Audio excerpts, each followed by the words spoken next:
Hey guys, today I'm going to show you what I do with some of my leftover epoxy. If you've seen some of my other videos, I've shown you how to make smaller epoxy crafts, some sun catchers and some other things.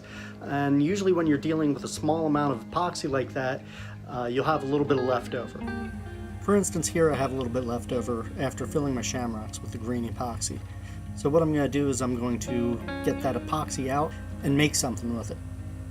Now, unless you have a silicone cup, you probably won't be saving the cup. This one didn't make it. Since we're going to be making earrings, this chunk is pretty thick, so we're going to split it on the bandsaw. In preparation for that, we want two flat sides at a right angle. When I got to the second side, I realized that my miter gauge didn't extend far enough to accommodate for my short piece of epoxy, so I had to improvise.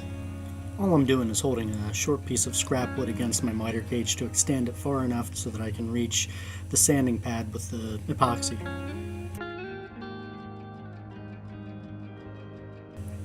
And since the sander's already running, I'm going to make the top and the bottom flat as well.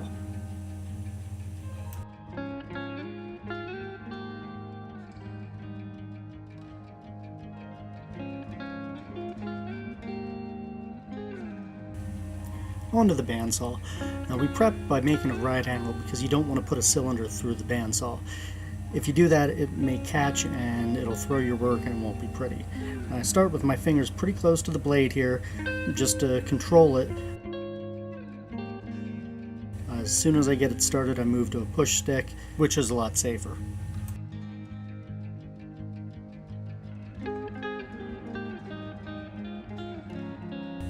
The bandsaw is going to leave some marks, so we want to sand those flat.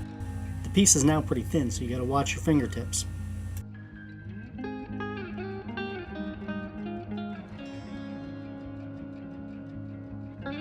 Once you're done with the belt sander, it may still be a little rough. If you sand this down now with some fine sandpaper, when you go to finish it, it'll be a little easier.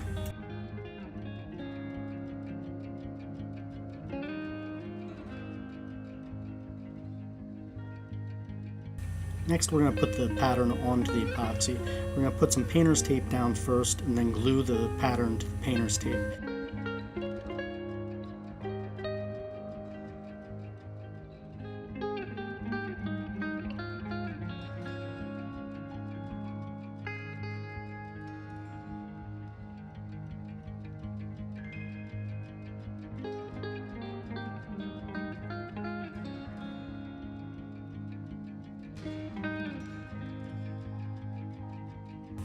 Onto the scroll saw. Just cut around each of the patterns as best you can without cutting into the patterns, and you should be able to clean anything else up with sanding later.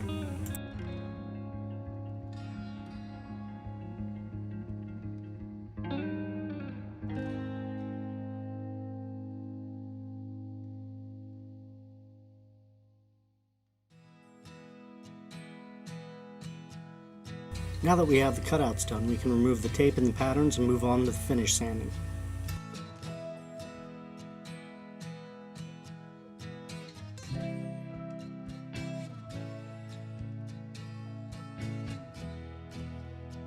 Once the patterns are removed, go around the edges and sand off any blemishes. You might notice I have two set aside. I'm going to make a different style of earring out of those, and there's going to be a different finishing process to that, so I'm just going to focus on one style for this video. I'm not going to paint the clover because I think they already look good. I am, however, going to put a band around the hat so that they stand out.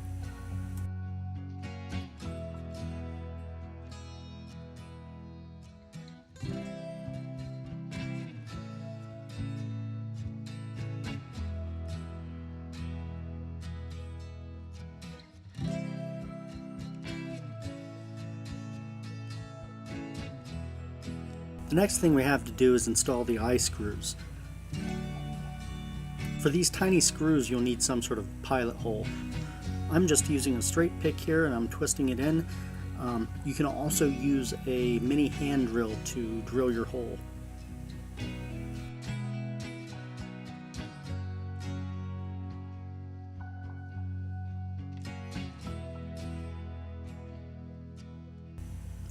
And now we're putting the eye screws in. We're doing this before the clear coat phase for two reasons. Number one, you'll be able to hold on to that eye screw while you're applying the clear coat. And 2, that clear coat will help lock that eye screw in place. Be careful not to over tighten these screws. These are tiny screws and they have a tendency to break off if you put too much pressure on them. Clear coat phase. I like to keep them flat and put a pretty generous amount of polyurethane on. Careful with the hard corners though, it does tend to seep through to the other side if it finds a channel. Also, I'm using a water-based polyurethane because my epoxy was water-based. This usually doesn't matter if the epoxy is completely set, but this is pretty fresh and you don't want to mix the oil in the water.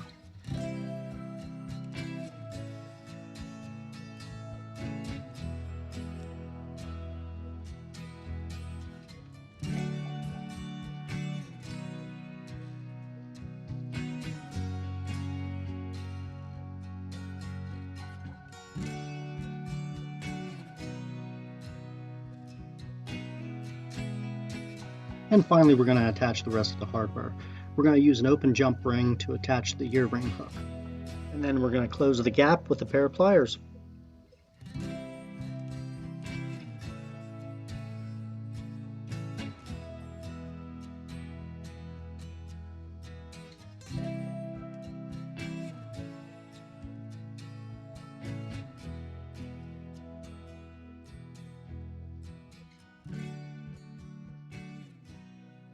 You could stop here, but I like to add a little bit of solder to make sure that gap stays closed.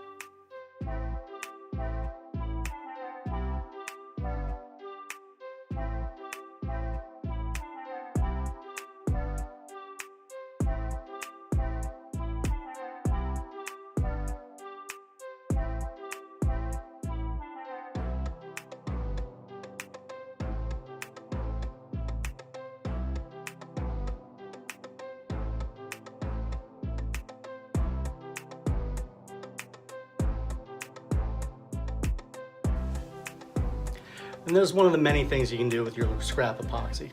If you like this video, give me a like, give me a share, and definitely subscribe. I got a lot more coming.